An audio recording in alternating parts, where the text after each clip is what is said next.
The most dangerous stories about aging aren't told by the media, they're held and told by ourselves in our own minds. And today, we're flipping that script on aging because midlife isn't a slow decline, it's a divine design for reinvention. Let's hit it, Wayne. You found the Midlife Revolution Unleashed, the space to embrace your wisdom, reignite your passions, and move boldly into what's next. I am Coach Wayne, the VIP coach. And I'm Coach Stacy M. Lewis. We're here with insights, stories, and strategies to fuel your midlife journey. So take a breath, lean in. Your revolution starts now. Hey, welcome again to Midlife Revolution Unleashed. And today, we're going to guide you in how to change the mental script so that you stop playing small, insignificant, and get out of a rut. Yes, indeed. It is time to renew your mind and challenge some of those unhelpful beliefs about aging. Welcome to the Midlife Revolution Unleashed. I am Stacy M. Lewis, your co-host, a nonprofit executive, a lover of God and all of his people, and a midlife women's coach. And it is indeed always my joy, my pleasure, and my honor to be here with my co-host, Coach Wayne. And right alongside Madame Stacy M. Lewis, Coach Extraordinaire, is moi, Coach Wayne Dawson, the VIP coach. I work with men of color, helping them through midlife so that their second half can be their best half. Stacy, today we're talking about flipping the script, the mental script, and moving away from those limiting beliefs about aging. That is indeed what we do as coaches, as both people, right? We've had to flip our own script. And as coaches, we are here to provide value, tools, and equip our listener along with our clients to indeed challenge those beliefs and begin to rewire the thinking and tell a new story. Let's jump in, Wayne. Yeah, Stace, the myths they abound as far as aging, right? Can't teach an old dog new tricks. I'm not a dog, but I can learn tricks any age, anytime, as one who is going through the changes of midlife. And so can you. And I think it really is a lot of those old sayings, right? That as you age, you slow down. You can if that's what you choose to do, but it is not a given. It's not a must. It is really, if that's what you decide to do, then great. But if you don't want to slow down, you don't have to. Think about the tons of folks that you hear that have found their gem, their gold, their best lives after 60 and 70. Yeah. So, and there's so many. I think I told you this before that I was reading an article and it was talking about how Martha Stewart, who's well in her 80s, is starting yet another business, a cosmetic line, right? She is not letting age, and that's just one example, not letting age hold us back. I think we've also seen Oprah reinvent herself in this season, right? That she said, I did the TV show, I enjoyed that, and now it's time to do something different. And so it is not too late. I think that's another belief, right, that we have to challenge, that it's too late or I'm too old. Yeah, Colonel Sanders passed his 70s when he discovered or found that Kentucky recipe that his mother or grandmother had given to him and made big on it. So it goes on and on, Stacy. You just don't stop because you've hit midlife. You begin. Correct. Correct. So what is that one belief for you, our listener? What is that belief? Is it the I'm too old? Is it something that Wayne mentioned, something that I mentioned, or is it something else, some other false narrative that has been going through your mind that is not helpful? What is it? You know, Stacy, I've worked with men who, because they're ripe and they're aging, they're afraid to make a mistake because they don't want others to look at them and say they should know better. And that is a very limiting belief that holds people back. You gotta, it's okay, you're not perfect, and you can make mistakes, because it doesn't mean failure. You don't just stop and give up. It's really feedback so that you can avoid the mines as you move forward with that Mm-hmm. information. Mm-hmm. Yeah, there's so many of those beliefs that we have to challenge. And one thing I have reminded myself and many of my clients is that you challenge the belief, you will rewrite the narrative, yet it doesn't mean that the belief doesn't come back. So it's not a one and done. And so these stories that we tell ourselves, we not only have to rewrite the story, but we want to make sure that we are calling them out, that we are calling them what they are often. Are they true, or are they untruths or lies about aging? There's a wonderful affirmation that I think we could share, and that is to start saying, my age is not my disqualification, but it is my qualification. Mhm. Mhm. That's good.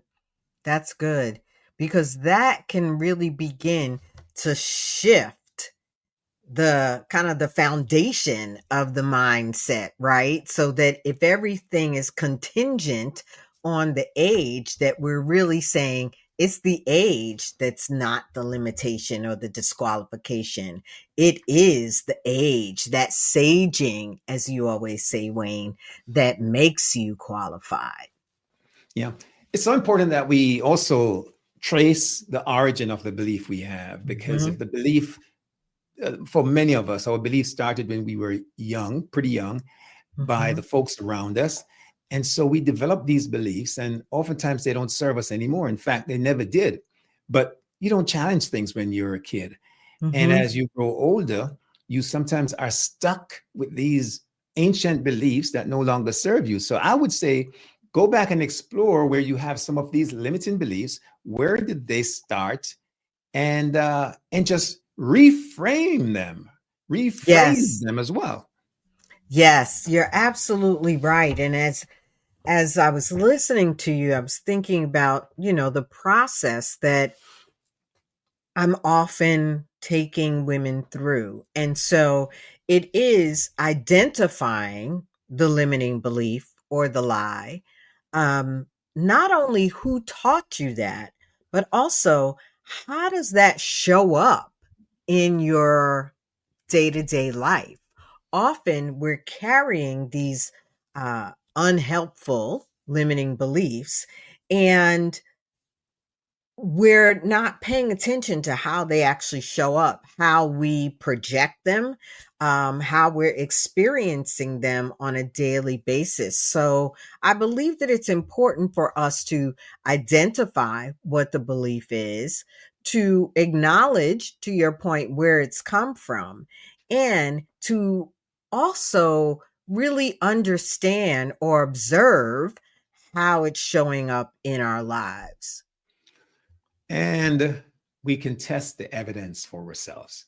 If Mm. we formulate a new belief and we get a different result, especially if the result opposes the limiting belief and its result that we had, then it's proof for the pudding, in the pudding, I think, uh, for us to recognize that we can adopt a new belief system, one that is Mhm. powerful, that empowers us and works for us. Mm-hmm. No, that's so good, sir. That's so good. And that many of our beliefs, are observed, but they're not earned. Hmm. They're not so it's not only that they're not true, like the I'm too old, right? You didn't earn that. It's too late. How many of us uh in this season of our lives are continually telling ourselves that it's too late, or I'm too behind, or I should have started years ago. And it is those uh, observations Yeah. that we are embodying, and we really have to uh, come back to your point every time, every Yeah. time. Yeah. Stacey, I always like to talk about the framework of the work I do, which Mm-hmm. is to explore why folks aren't where they are. And that gap, oftentimes the pause syndrome pops up where people don't think it's really possible. They don't think they have the ability. They don't think they have the worth or they're worthy. And those are usually limiting beliefs that are not necessarily true at all. Someone else's narrative of who you are, and Mm-hmm. you conceptualize that and own it. But it's like learn helplessness, learn hopelessness, and learn worthlessness. The truth of the matter is, the evidence oftentimes doesn't show and confirm that's who you really are. So you gotta put aside all that stuff. And Yeah, yeah, that's so good. And one of the reasons that you and I are often so in sync is because our core frameworks are um, great mirrors, I'll say, of each other, right? For me, it is that move, that magnify your worth. You talked about worth. It is that obtaining clarity around your limiting beliefs. It is validating your value and your dreams, and then engaging or experiencing a life that you love. And that the synergy I love between the paw and move really is that testing of the evidence, right? Based on knowing your worth and ensuring that you are in a position to continually obtain the clarity that you need in order to engage the life that you are really wanting to live. yeah. And there's a way that we can help you with determining if the belief and the script that you're following and the results that you're observing or receiving is working for you. And, Mm, and we call that an ecological test. What you need to do is just to see how it's impacting, whether positive or negative, the people and things around you, right? mhm, If mhm. you're doing something about because you're aging and you think that this is the way to do it, and it's not really having a positive effect on the people around you, whether it's your boss, your employees, neighbors, wife, husband, then you may want to pull back a little bit and re-examine that thing and and apply a new belief system to move forward in a more positive way. Yeah, one of the things as you talk about applying a new belief system, um, I think that this idea, you often use the term saging, and this idea of reminding ourselves that we are aging gracefully, powerfully, and with intentionality, is something that we can say or remind ourselves of regardless of the belief. I do think it's important to talk about um, rehearsing that new script, right? To really Mhm. looking at creating the supported beliefs and rehearsing that new script. Let's talk a little bit about that, sir.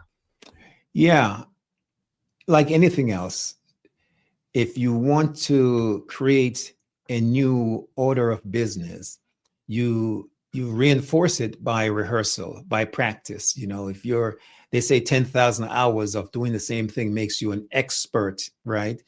But oftentimes you don't need 10,000 hours, just that much more for yourself than you were doing before to change the outcome. So I think, Stacy, if you want to rehearse a new outcome or have Mm. a new outcome, you create a script about the belief system that gives that outcome, and you commit to repetition.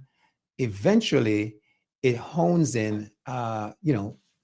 You can prune it, get rid of it if it's not part of your neurons, but you can also allow it to grow if you keep adding it to your new affirmation.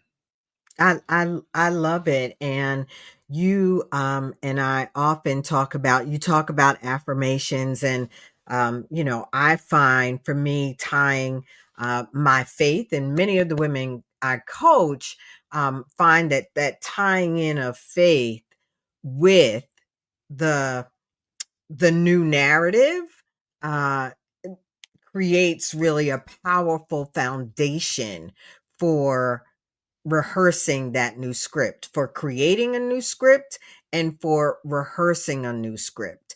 And so, really taking that truth that combats the lie and changing it into, or making it a declaration that begins to really counter immediately that lie with what you know to be the truth, and standing on that in a way that it does become like a rehearsal, right? That Mhm. you go over it and over it. And whether it means that you put it on your mirror or it's the screensaver on your phone, that you are constantly rehearsing that script. It doesn't necessarily mean you have to be standing in front of the mirror, but it is the mindset, what we're telling ourselves over and over and over, and Mhm. really reinforcing the positivity to really drill that in and begin to live that out.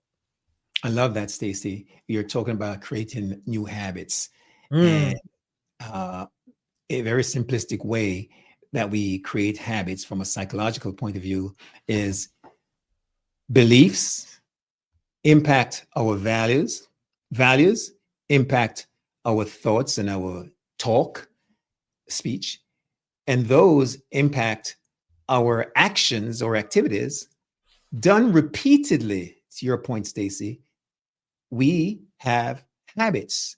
mm-hmm. So change the belief, change the way we think about it, change the way we act about it, on it, and change the way we do things, which is the habits. What happens at the end is you get a new reality or a new outcome. So important that we continue in this process of changing and developing those new habits to observe how those new habits are impacting, to your point, our behavior. How are we living them out? And just like we look at how we were living out the lies, or the unbeliefs, the or the false beliefs, how are these how's the new script? How are we living that out? I think another way, Wayne, is to write things down. You talked well about habits and developing habits and how they're developed. Oftentimes we commit to something, but it is that act of writing it down that begins to really make it um, even more of a bit of a self accountability. Right now, I wrote it down. I wrote the unhelpful belief and what the new script is. And now, in order to rehearse it, I've written it down. I need to look at it. And I'm then even more so reminded in a way that helps me hold myself accountable to this new belief. Yeah. And using the art of writing, Stacy, we we advocate for journaling. You can journal And in so doing, you have a reference, a physical reference of where it is you want to go, what is your new belief is, and even how to get there. So journal the ideas of manifesting a new belief. Absolutely. Wayne, one of the joys that you and I both experience as coaches is holding our clients accountable with care, with intentionality, yet it is a level of accountability. And so to take it even further in the with the journaling, whether you're using a written journal or your voice notes or the journal app, the reality is that then talking with someone about that helps you really hold yourself to a higher level of accountability.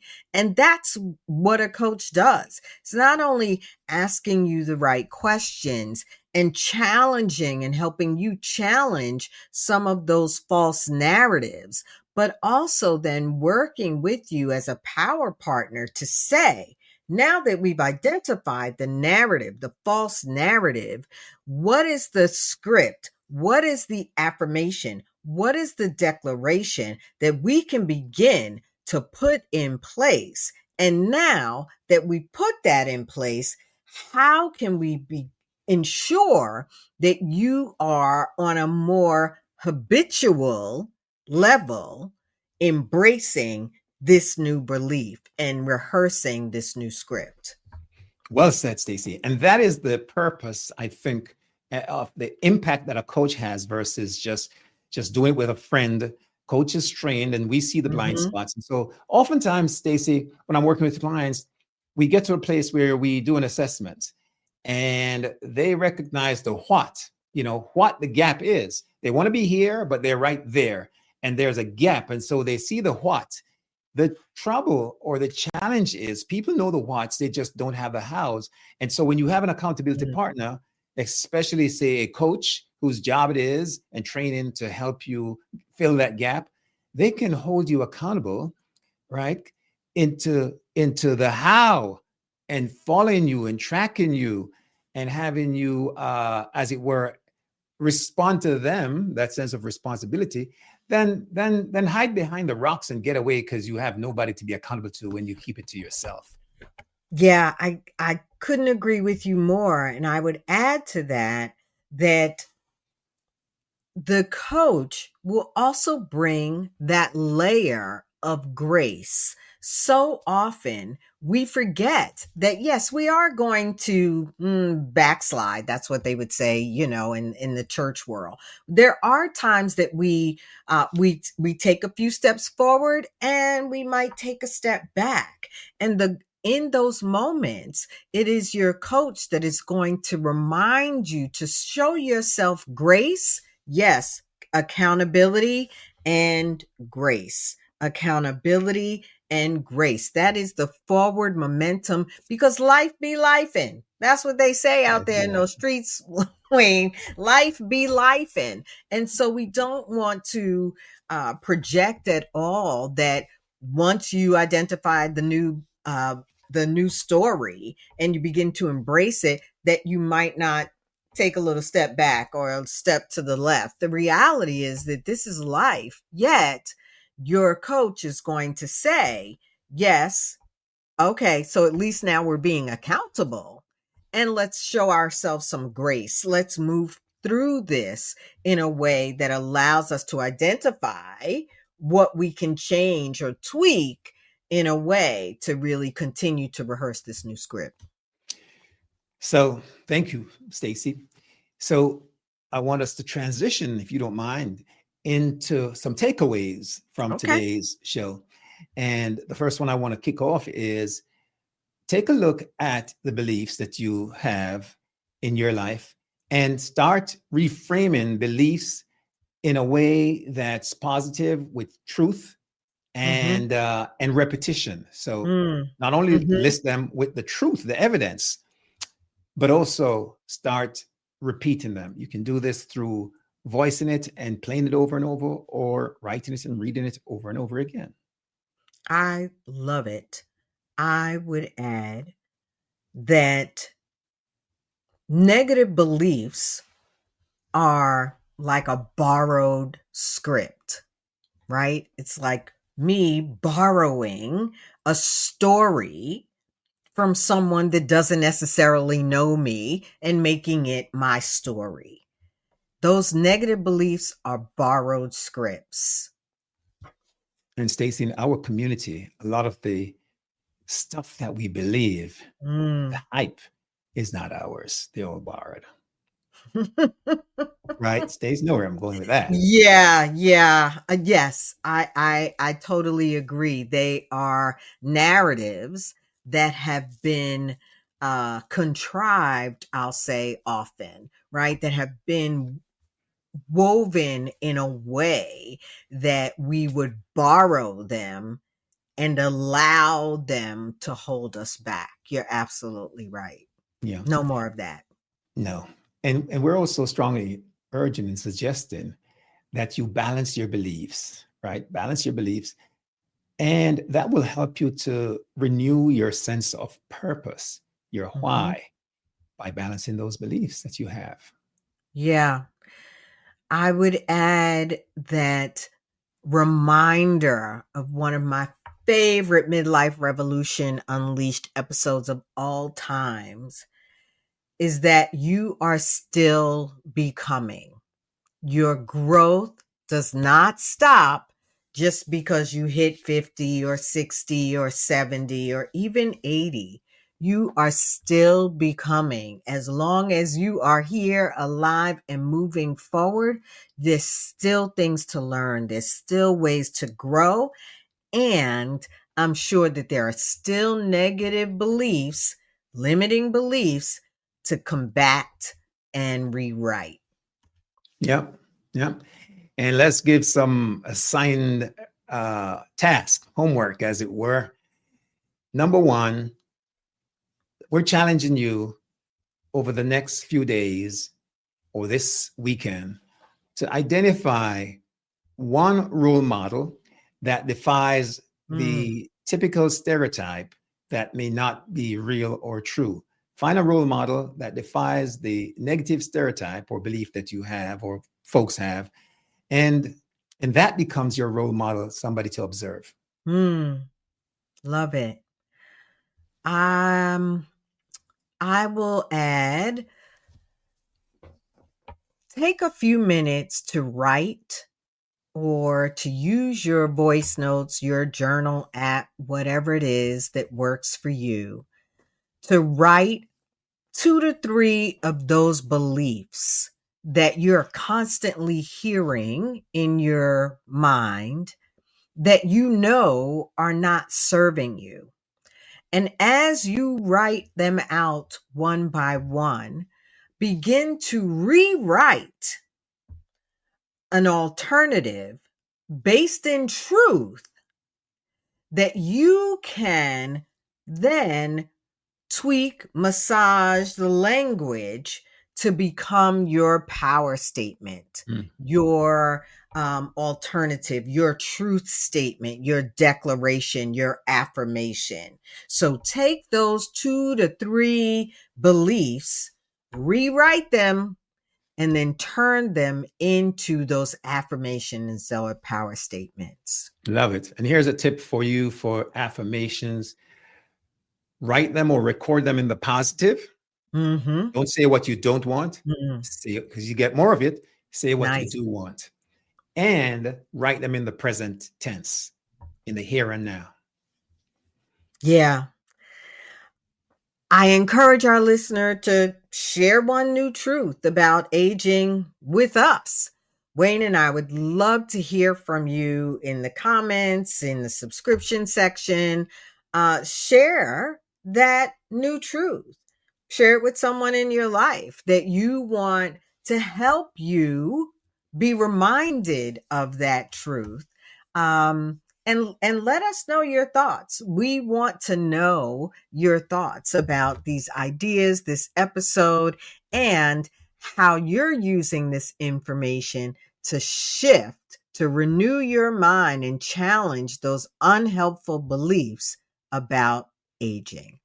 Thanks. And if this episode had a spark for you, please share it with someone else and make sure that you subscribe, become a regular viewer if you're watching or a listener, so that you can catch the next episode. Love, love, love it. My age is not a reason to slow down. It's a reminder that God is still in business and he's not done with me yet. Stace, how can the good folks find you to get some of that Stacy coaching? If you are listening to Midlife Revolution Unleashed on your favorite podcast player, please know that our contact information is always in the show notes, and we would always love to hear from you. Otherwise, online, I can be reached at StacyMLewis.com. I would love to hear from you. And of course, if you're on the socials, you know how to reach me. Same for me, Stacy. They can hit me up, and the easiest way to find me is to just go straight to my website, VIPtransformativeliving.com. You'll see all my social media handles there. Find one that suits you and DM me. I'll be connecting with ya. And Stacy, don't forget that with folks, when they touch base, I always have a free, powerful self-assessment that can help them kind of determine where they stand in their lives. Yes, please connect with Wayne for that self-assessment. We will make sure that it is indeed in the show notes. And we appreciate you being our favorite listener of Midlife Revolution Unleashed. I am Coach Stacy. I will see you where I'm cheering you on. Yeah, I will see them at the top while you cheer them on, Stacy. Thanks for tuning in to Midlife Revolution Unleashed. We're grateful you're part of this journey. If you love this episode, share it, subscribe, and hit that notification bell so you don't miss another episode. I'm Coach Stacy, and I'm cheering you on. And I'm Coach Wayne, and I'll see you at the top.